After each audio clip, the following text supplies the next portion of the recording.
Oh my god, I'm so dumb. I just recorded like this whole thing and it wasn't recording. Yay! So you have a premium view of my ceiling right now.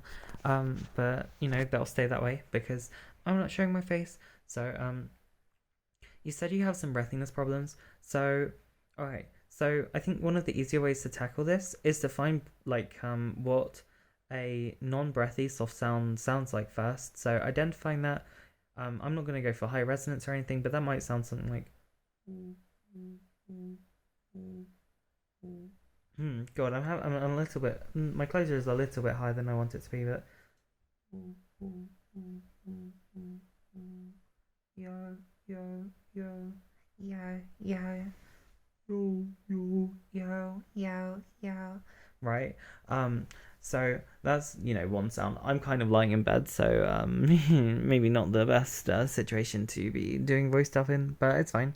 Um, so so um, there's kind of some toys you can play around with. So my first kind of port of call would be to kind of like think, okay, so I'm going breathy. What's happening at the level of the vocal folds? If the sound's breathy, then chances are that the vocal folds haven't got enough closure.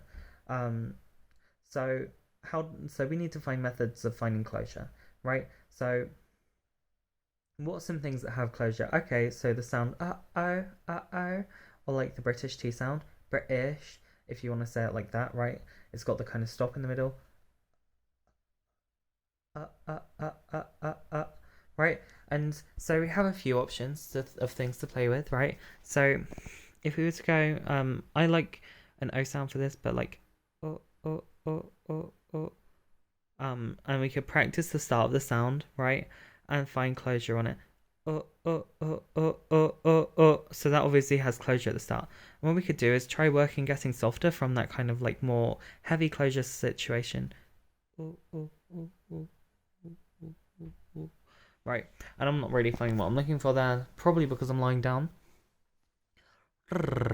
Okay, so that's a suitably soft sound, and from there I could be like, oh, I, oh, right? Practice like the start of the sound rather than trying to correct over the course of a sound because it's normally easier to do it from the start because we can kind of run it again and again until we find what we're looking for. Um, Also, so that's one way of playing around with it. Another would be to play around with different strategies for finding closure, right? So different strategies are likely to have different effects on the sound. So, one that's heavy, but they're kind of like one that utilizes the strategy that we just talked about just now might have a little bit of like, yeah, it might have some creak in there, right? That's fine if you want that, but whatever. So, as a British person, the one I'd probably prefer myself is to go with some tongue root retraction. So obviously not all British accents are the same, but whatever. So, what is tongue root retraction? So, taken to an extreme, you got like this knowledge kind of equality right? Obviously, we don't want it to go that far. So, what we could do, is practice a gradient of that.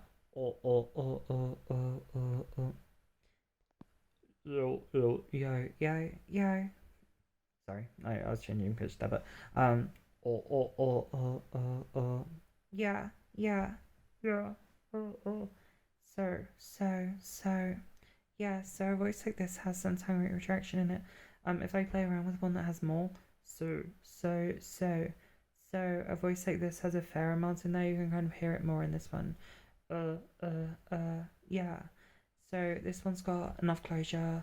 I'm kind of leaning into the breathiness, honestly. I don't know why. It's probably because I'm lying down. I should probably get up, but it's fine.